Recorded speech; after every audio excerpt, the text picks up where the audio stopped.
Hello and welcome to a special edition of GNAT-TV's In-Depth series. I'm Andrew McHuber, the news director at GNAT-TV's News Project. It's a pleasure to have you with us today. We're over here at the Old Mill Road Recording Studios in East Arlington, Vermont, with a special guest today. Ben Lerner is the composer in residence of the Old Mill Road Studios, and he's got a special anniversary coming up in a few days. On June 13th, 2016, he had his last experience with alcohol and other drugs, and is about to celebrate a 5th-year anniversary of sobriety, and that's quite a remarkable achievement. Ben, congratulations on that. Thank you. In advance. I realize it's one day at a time, and we still got another 11 days to go, but I think your track record's pretty solid. Well, thank you. Ben, as many of you know, writes a column that appears in the Vermont News Guide called Clean. He also is a host of Clean Jams on the radio station WEQX, and also writes articles for us that appear in Stratton Magazine and Vermont Magazine. And when he's not doing any of those things, he's also a musician as well, and a very accomplished one too, I might add. Well, Ben, again, congratulations on a remarkable achievement. I guess I was just wondering, just to kind of get us started, can you tell us a little bit about what was going on with you back in early June of 2016? Where were you at in terms of your situation, and what made that moment on June 13th, the time when you said, I'm done? Well, I was a full-blown IV heroin and crack cocaine addict, not to put too blunt of a point on it, but I want people to know, that recovery is possible. And so starting out, I got to talk about how bad it got and how deep my addiction got. But where it all started from is before I ever had my first drink or drug, I was an addict with alcoholic and addictive tendencies long before I ever used mind-altering substances to get there. And over the years, it went from just seeking out approval as a drug, trying to get people to pay attention to me, give me validation. And that was when I was a kid, had my first drink at 14, and at first the consequences were pretty suburban, missing the class, showing up late to a piano judging. But then as I got older, the consequences got more severe. Started getting DUIs, getting arrested, dropping out of school, forgoing all my commitments and all my passions for another bag of what became, weed, coke, oxys, dope, and then crossing every line I thought I wouldn't cross. And, I still thought that my use was justified going into June 2016, and I honestly also thought that everyone who was impeding me from getting high wasn't just not doing me a favor, they weren't doing themselves a favor. I thought if they only understood how much pain I was in, they would get right out of my way. And I thought everybody else was in my way. And so, early June came around, and I stopped getting high. And it's not that I stopped getting physically high or chemically high, it's that I stopped getting spiritually and emotionally high. And the drugs didn't take me where I wanted to go. And I had been to rehab before, I had been to treatment centers, outpatient, inpatient before, but I had never really made the commitment to get sober for myself. But at this point I was out of options, because not only was I running out of money and bridges to burn, but I just didn't really get high anymore. And I knew that my 3 options were try to overdose, try to keep using and hope that I can find some semblance of peace and serenity that the drugs used to give me, or try something different and actually try to get sober. So June 13th, 2016, I shot dope for the last time, and I didn't think it was going to work getting sober, but I went to a treatment center, inpatient treatment center, and I haven't felt the need to use a drink or drug ever since.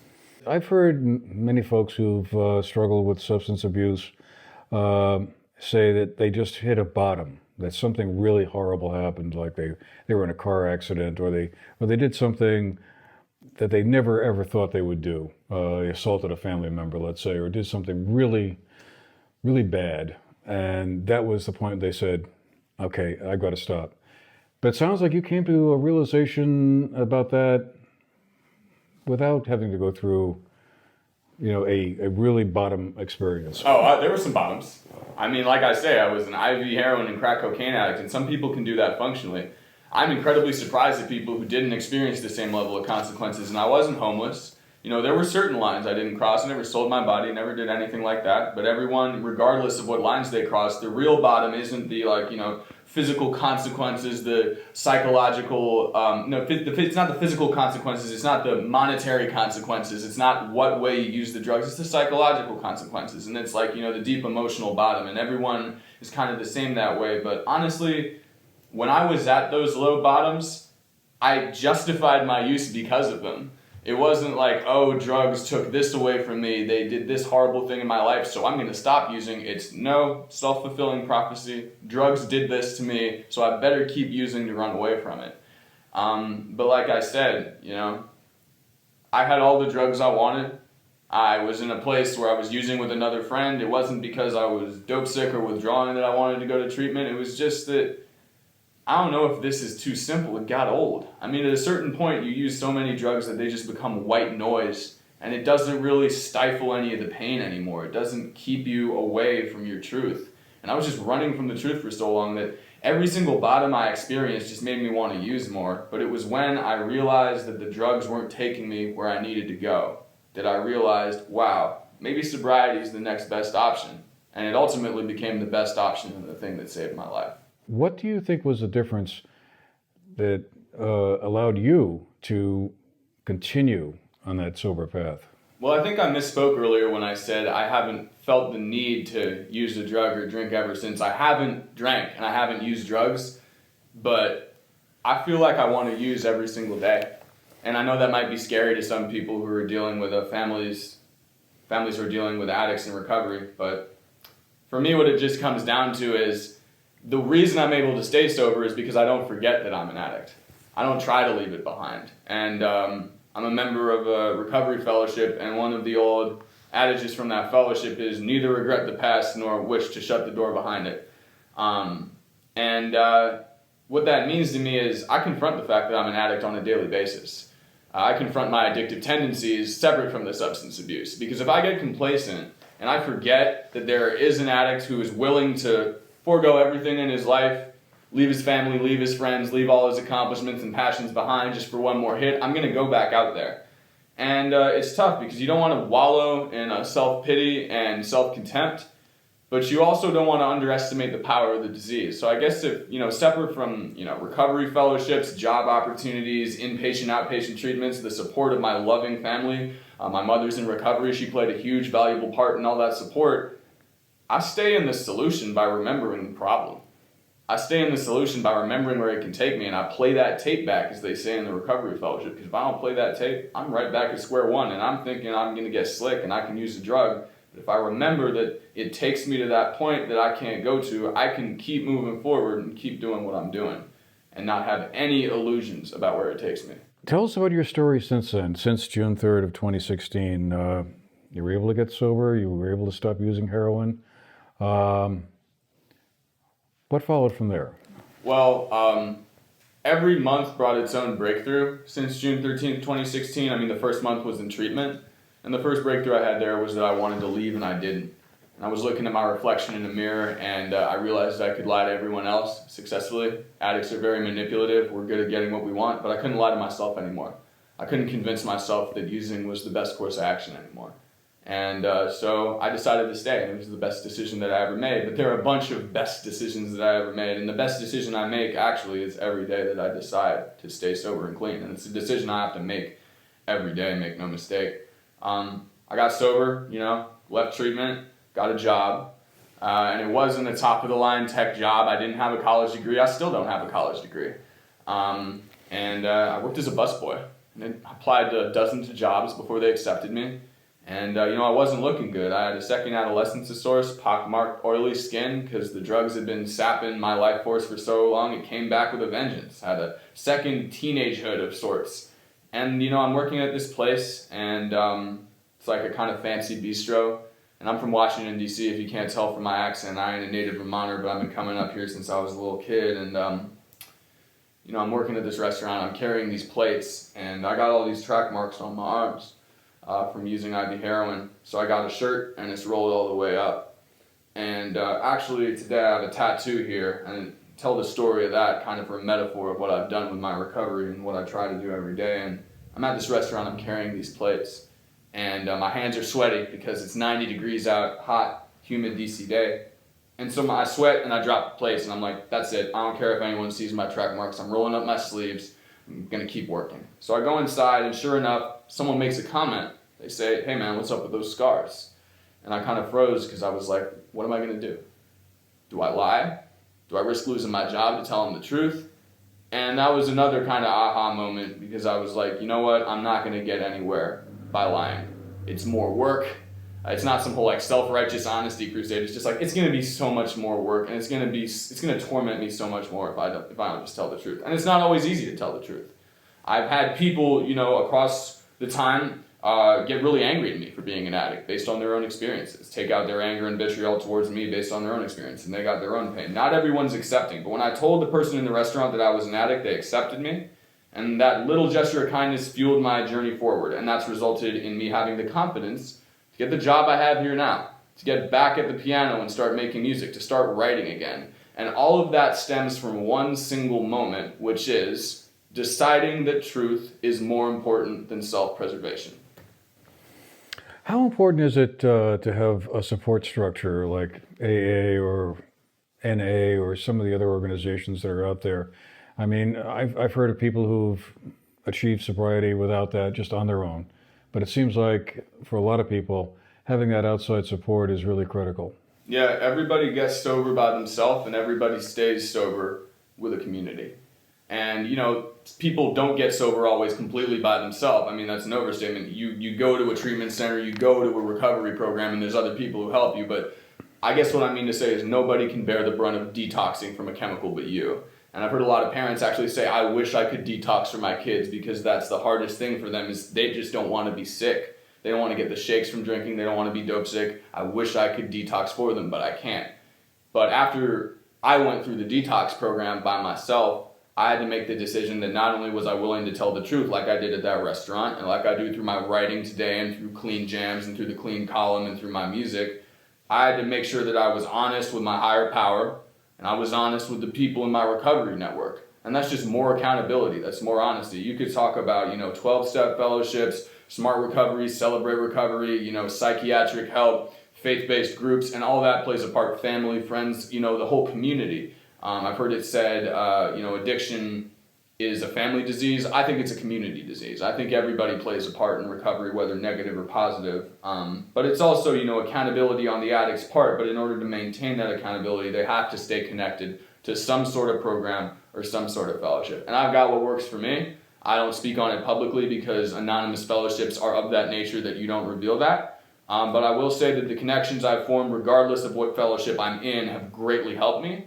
And connections are only good if you use them, and they're only good if you're honest to the people in your network. Because if you hold anything back in your program or your connections, you're not going to get anything back from it. You get out what you put in, and so I'm grateful for my network, and I think anyone who wants to stay sober, regardless of what type of network it is, they should get involved with one. Because, again, like in that treatment center, when I was only lying to myself, and, trying to convince other people, but I knew I wasn't okay. If you know you're not okay and you know you need some help from people, the only bad thing that can happen is going to happen to you. Nothing bad is going to happen to anyone else if you don't ask for help. So I would encourage people to ask for help and get out there. I wanted to circle back for a minute to something you were saying earlier about, waking up each morning and deciding that today I'm going to stay sober and not use anything, for today. I mean, do you go through any kind of morning ritual or meditation or anything like that where you kind of just sort of take a few minutes to kind of center those thoughts? Is that part of the morning routine? It's actually the night routine for me. It's kind of a cleansing thing. I check in with my higher power, do a little bit of meditation, prayer, whatever you want to call it, because anybody's spiritual journey, I don't really like to speak so much on the specifics of my spiritual journey because I've heard it said it's better to identify in than identify out, but I do have a ritual, and more than that, my entire day is based off of the principle of awareness and detachment.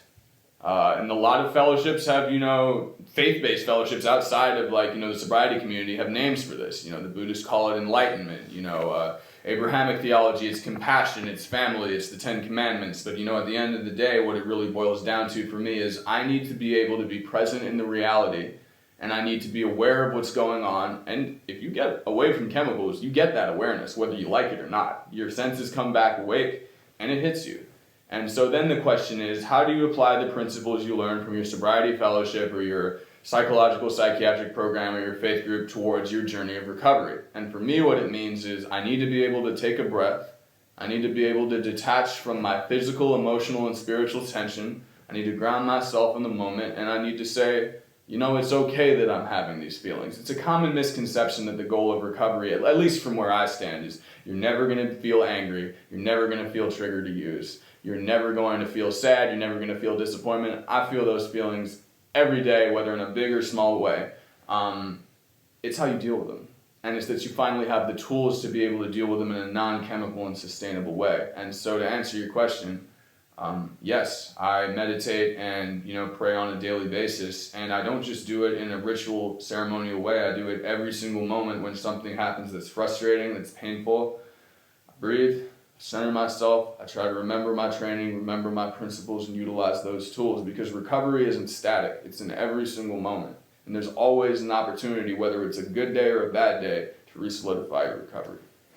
I've heard that term trigger used a lot. You know, people have told me that there are all kinds of triggers out there. A lot of times it could be stress from work. Sometimes it could be something as innocuous as the weather. It's a nice day out. Great day to drink a beer. It's a rainy day out. Good day for something else. Are there certain triggers that you've felt that when they occur, or you feel that feeling coming on, you go, okay, time out. I got to back away from this for a second? Everybody's different. My main trigger is pain and isolation. I was born and diagnosed with Asperger's syndrome. So another trigger is a sensory overload. If I experience too many emotions, if too many people come at me, if there's too many social cues that I miss, I kind of get in this kind of dissociative fog of confusion and self-hatred, because I feel like everybody's out to get me, and like it just kind of snowballs and gets worse and worse. And substances, I don't want to say they solved it, but they detached me chemically from my problems so much that I could convince myself that I was okay. And so now that chemicals aren't my solution, I have to learn how to navigate those triggering situations without chemicals. And the program that I'm part of has really helped me. And just breathing, honestly, has really helped me. And I know that sounds corny and folky and outdated and whatever, but I was absolutely amazed when I got sober how I wasn't breathing when I got stressed. I was holding my breath, I was clenching my fists. And because I hold a lot of tension naturally, and the drugs help me escape that. I use downers, but other people who want to be the life of the party, they use, you know, alcohol, stimulants. Not that alcohol is a stimulant, but it's often paired. And their goal is to get engaged. You know, like you say, it's a nice day, I want a beer. And a common adage of, you know, recovery fellowships is, I drank because it was a great day, I drank because it's a bad day. So there are triggers in every situation. But I've been able to get past those triggers by grounding myself firmly in the fact that my body is a roller coaster, but I control the speed, and I'm the operator. And as long as drugs are in my system, they're the operator. I answer to them. And on some days it's harder to run my own show and, you know, detach from my tension and kind of slow it down. But as long as I can just remember that, you know, I have the capability of being serene and being present, and it's up to me to breathe and just let stuff go, I can face those triggers and I can stay sober another day. It's fascinating to me how paradoxical using can be. And like you use when things are going well. You know, you've had a success in life, something's worked out. And then you can also justify using when things aren't going well. You know, like, oh man, I screwed that up or whatever. It's just interesting how either side of the equation can justify using whatever it is that you're involved with. Absolutely. I mean, I would say though, on the flip of that, anything can justify sobriety. You can stay sober on a beautiful day and really enjoy the sunshine. Like, I didn't know when I was still shooting dope that sunshine actually, you know, provides some of the same endorphins and the same warm feeling. Because my sunshine came in a bag.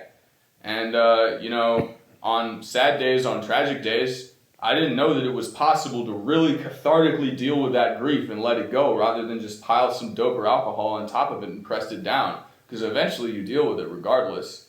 So I would say, yeah, definitely. It's a paradox that, you know, using can come and like people can turn to it on happy or sad days, but recovery can also be used in that same way. And it's been amazing to me how it's made it easier for me to enjoy good days and navigate tough days in recovery, because I'm present for it and because I'm actually experiencing it, and there's no chemical buffer and there's no way to put a price on that. What do you make of the whole thing about stigma? I've heard that term used a lot in like opioid forums or whatever that I've listened to, or people I've talked to who've had family members struggle with addiction. Is that one of the big things that holds people back from trying to go out for recovery is the whole stigma, the shame of being an alcoholic or a drug user. Is that a big part of the whole process you have to overcome in order to get into a recovery situation? Yeah, you have to get right with yourself before you can get right with your life and get right with your higher power, certainly. And, stigma in terms of how people express it with their words on public forums, on social media sites is certainly detrimental to the success of addicts, because addicts are sensitive people. I mean, if you're muting out the feelings that you have with outside chemicals, that means the feelings mean something to you. And I know they did for me. I know it hurt me when people said that I was a no good addict. And it hurt more when, I resorted to behavior patterns. It's kind of a self-fulfilling cycle, but because someone tells me that I'm not okay and that I'm a horrible person, and then I self-medicate to forget the stigma. And so, yeah, it's a horrible, kind of mythical, like Greek Sisyphus putting the boulder up the hill only to have it roll down type deal. But apart from that, dealing with stigma in addiction is certainly, tough and prevents a lot of people from finding recovery, but dealing with stigma in recovery is also very tough. And that's what me and Dr. Joshua Sherman's multi-pronged advocacy campaign with the show, with Clean Jams, with the Vermont News Guide column, and with the album is seeking. I don't think eradicate's really a fair term, although, yeah, that's the goal. But, addicts need jobs, and addicts need a place to live, and addicts need acceptance in recovery, not just in addiction. That's a huge part of it. Treatment is a huge part of it, but one of my primary visions and missions in this whole recovery advocacy game is to make sure that people understand that treatment doesn't end at the treatment center. And just because you're okay with an addict getting treatment and you're supporting them in that, that's great. But there's a lot of people that say, oh, recovery house, not in my backyard. Oh, it's great that addicts get a job. I don't want them in charge of my cash register. And I get it. Addiction's a community disease. It takes an impact. If an addict steals from you, wrongs you, burns a bridge, or whatever, people don't want to get burned. That's the phrase that I keep hearing over and over again, is people don't want to get burned. And I understand that. But what I will say is, if someone hadn't been willing to overlook their stigma and personal doubts about addicts and give me a chance at a low-level job and let me work up, if my family hadn't given me a chance to go to treatment, and if, the people in my life hadn't allowed me to make up what I did in the past to them because of their preconceived doubts and stigmas and their prejudice towards addiction as a disease and as, like a situation, I wouldn't be where I am today. So I would encourage people to, just like I have to be aware of who I am as an addict to make it through the day, people who aren't addicts should be aware of their stigma. Don't hate yourself for it. Just accept it and look at it the same way I have to look at myself as an addict every day and be accountable for what I did. Stigma is something you got to be accountable about. It's something that at the end of the day you have to say, am I being compassionate? Am I being helpful?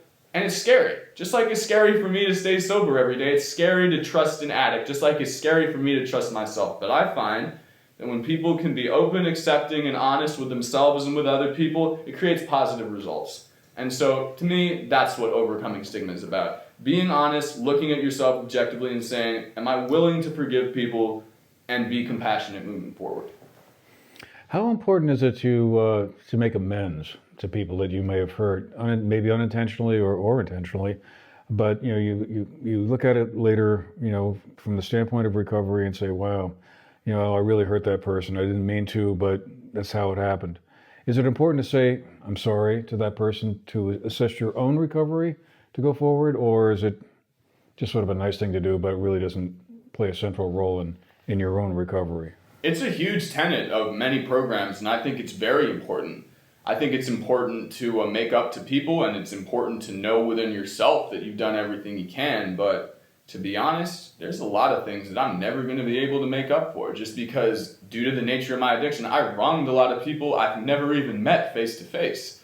And so that's why someone I worked with early on in my program of recovery said, you got your family, you got your friends, you're doing everything you can to make those amends to those people. the biggest amend that you can make to the people whose actions made you inadvertently wrong them, your actions inadvertently wronged, is to stay sober and to help other people so that down the line they don't get wronged by another addict and they don't have to experience the same tragedy and pain that you caused them. And so I think the concept of living amends is very important, because a lot of people who can never repay for the damage that they did financially, emotionally, they're going to carry that burden for the rest of their lives, but they're also going to carry the potential for being able to heal another addict and have their sobriety be a force of good, just like their addiction was a force of destruction. And for me, that comes down to I'm never going to fully repair all the damage that I did, just like I'm never going to fully repair the scars on my arms.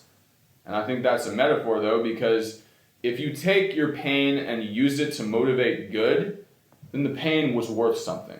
And if you take your pain and use it to motivate destruction, then it's just a self-fulfilling prophecy of doom that drags everyone down. So what I would encourage people is, yes, go out and make amends whenever you can. It's important for you. It's important for your program. Sure. But I don't want to be overly preachy about specific amends, because the truth is that living amends and just staying sober, staying clean, and helping other addicts, helping your family, helping your community, helping your recovery circle, that's the real way you pay back the world, at least for me. And finally, before we have to run, I guess I was wondering what your thoughts have been about the last 14 or 15 months or so during the pandemic. What has your observation been around that? Has it been really a tough time for folks in recovery? Yeah, it's been the toughest time in my entire recovery. There's no sugarcoating it. But there's also been a lot of hope. There's a lot of sadness, a lot of destruction, a lot of relapses. But I've seen a lot of people come together like never before. And I was actually, hanging out with some people in recovery the other day. And I was amazed, like meeting new people, how many of them got sober in 2020 and 2021. And that's so inspiring to me. Because at this time when, meetings were only over Zoom and people were unemployed, people were laid off, people were dealing with financial insecurity, food insecurity, I mean, you name it. It's a tumultuous time. But just like, having a tumultuous time in your life, regardless of whether there's an international global pandemic making it harder, you can use those tumultuous times to motivate recovery.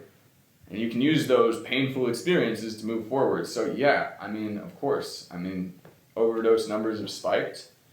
Overdose deaths have spiked. Let's be honest about it. And it's tough. Fentanyl's out there. Alcohol is at every liquor store.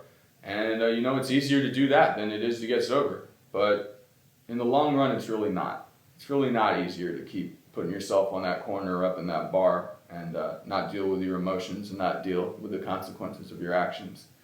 And I would say that even though the pandemic's still raging, we're turning a little corner, hopefully, knock on wood, but there is no bad time to seek out recovery.